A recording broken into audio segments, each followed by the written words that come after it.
História Como Casar com André Martins, autora Índigo.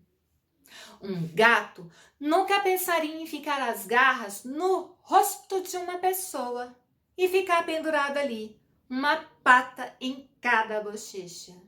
Não é confortável para eles. Gatos, isso eu aprendi, sempre pensam no conforto deles.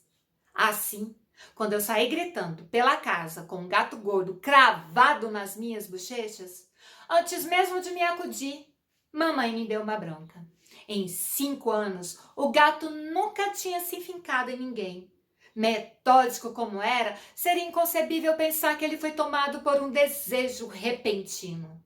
Nada nele era repentino. Já no meu caso, o mesmo não era verdade. Na semana anterior, eu tinha pulado o muro da casa do André Martins, o que resultou num ataque do cachorro dele, que abocanhou minha perna e só largou quando André Martins apareceu e deu umas vassouradas na cabeça do animal. No hospital, admiti que pulei o muro por paixão. Eu amava André Martins. Mamãe e papai trocaram olhares e mamãe disse: Deus nos ajude. Desde então eu só ando de bermuda para que todos vejam a marca da mandíbula. Agora seriam 2 cicatrizes, mandíbulas na panturrilha e garras nas bochechas. O bom de se ter marcas de ataques de animais selvagens é que na escola sua fama melhora astronomicamente. A boa lógica diz que a coisa acabaria aí.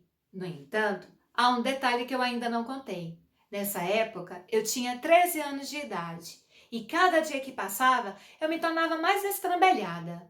Minha mãe também estava em idade de transição. Ela estava deixando de ser taurina para virar virginiana, o que podia ser muito perigoso. Meu pai era virginiano e passava álcool nos interruptores. No meu caso, a transformação era mais profunda. A dela tinha a ver com planetas. A minha, com hormônios, em ebulição. Quando a enfermeira que tinha feito o curativo da mandíbula perguntou se eu estava satisfeita, respondi que sim. Mentira! Eu queria mais. Eu queria um pino. André Martins era piloto de kart e tinha 5 pinos na perna. Ele nem podia mais ir ao banco com a mãe, porque não passava no detector de metais. Ficava esperando no estacionamento, que nem bandido. Eu não tinha um kart, ainda. Eu tinha patins. Então seria com patins mesmo, de preferência na frente da garagem dele. Alzira Martins tinha 5 filhos homens, todos irresponsáveis. O meu era o mais novo. O mais velho dirigia uma caminhonete com pneus de tanque de guerra, que se transformava numa arma letal. Foi meu pai quem falou da transformação em arma letal. E foi daí que me veio a ideia. Minha técnica era simples: tentativa e erro. O portão eletrônico se abria e eu me escondia atrás da árvore. Os patins já estavam calçados. Ele esquentava o motor da caminhonete, fazendo um ronco cada vez mais alto. Quando o bairro inteiro já tinha notado que o Roger ia sair de casa, ele engatava ré, arrancava da garagem feito míssil. Na rua dava um cavalo de pau e ia embora. Eu só precisava acertar o sentido e a direção. Era quase uma aula prática de física. Às vezes, eu passava 1 segundo antes das rodas traseiras me acertarem. Às vezes, eu passava depois. Mas o pior é quando eu podia ter acertado em cheio e na última hora brecava, por puro instinto de sobrevivência. Daí, eu me sentia uma idiota. É uma imbecil! Gritava Roger. Eu voltava para casa, jogava os patins na parede e ficava olhando para o restinho de mandíbula na minha perna. E estava cicatrizando rápido demais. Todo dia, por mais que eu me esforçasse, eu escapava. Comecei a achar que era protegida por espíritos. Eu era imortal. Minha sorte mudou numa tarde de sexta-feira, Toda sexta-feira, Roger e seus irmãos, incluindo meu amado, iam para a praia e só voltavam no domingo de madrugada. Se eu não fosse, então, só na segunda-feira. Perto do horário deles saírem, comecei a disparar na direção de qualquer objeto locomotivo que passava por aquela rua, inclusive pedestres. E foi aí que Deus me ajudou. Nessa rua, passava ônibus. Os irmãos Martins já estavam arrumando as coisas na caminhonete com o portão aberto quando eu passei por eles. Até aí, nenhuma novidade. Essa devia ser a 100ª vez que eu passava diante deles naquela tarde. A diferença é que dessa vez eu vinha empurrada por um ônibus, com os braços abertos, feito uma sereia. Na proa de um navio pirata, eu deslizei pelos irmãos Martins, meus cabelos ao vento. O motorista do ônibus gritava as mesmas coisas que Roger Martins costumava gritar, mas nem por isso eu me abalei. Os irmãos largaram suas pranchas de surf e correram para o meio da rua para ver o desfecho da minha trajetória. O desfecho foi que o ônibus fez uma curva e eu continuei reto, numa velocidade extraordinária, digna de um míssil. Daí, eu dei uma voltinha e fiz uma reverência de bailarina.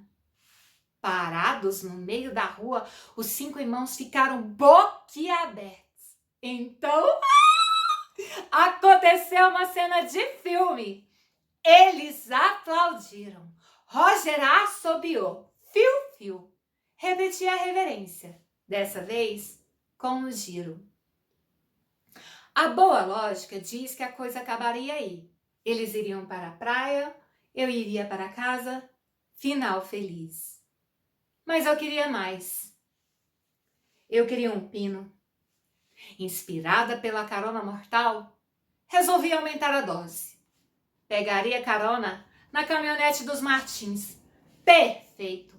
Apoiada no tronco de uma árvore, como quem não quer nada, e fumo um cigarro pensando na vida, esperei o cavalo de pau. Quando eles passaram por mim, acenaram tchau. Mas eu não respondi, pois minha intenção era ir junto. Grudei na traseira da arma letal. Ah! O que era um ônibus capenga da prefeitura perto da arma letal dos Martins? Eu estava no paraíso. Grudado no vidro traseiro, meu amado gesticulava como um louco. Acho que ele queria que eu me desprendesse dali. Segurei mais firme. Então Roger entortou o espelhinho retrovisor e olhou bem nos meus olhos. Fez uma expressão de quem diz, se é isso que você quer. E então a caminhonete começou a sambar como uma serpente. Eu era chacoalhada de um lado para o outro. Quanto mais Roger me sacudia, mais eu me empolgava. Domei aquele touro mecânico, até ser atirada contra um poste. Bati de frente, escorri feito desenho animado e caí estatelada no chão. Eles foram para a praia. Despertei com minha mãe chorando em cima de mim. Ela queria que eu vivesse. Eu viveria, mesmo sabendo que ela ia me matar. Era a 3ª vez em menos de um mês que eu ia para o pronto-socorro. Saí com uma placa no nariz, braço direito engessado, perna direita imobilizada numa gaiola, curativo na testa. Pino, que é bom? Nada. Tudo em mim doía. Durante 15 dias, eu mal conseguia me mexer. Deitada na minha cama, feito uma múmia, sofri uma mutação. Como meu corpo precisava se recuperar, os hormônios tiveram que cessar suas atividades temporariamente, o que foi muito bom para mim. 40 dias depois, quando finalmente pude voltar a calçar os patins, eu já não era mais a mesma pessoa. Voar em direção à caminhonete do Roger já não parecia mais uma boa ideia. Decidi que dali em diante não ia permitir que uma paixão me chacoalhasse tanto. Pelo menos não a ponto de colocar meus hormônios em ebulição.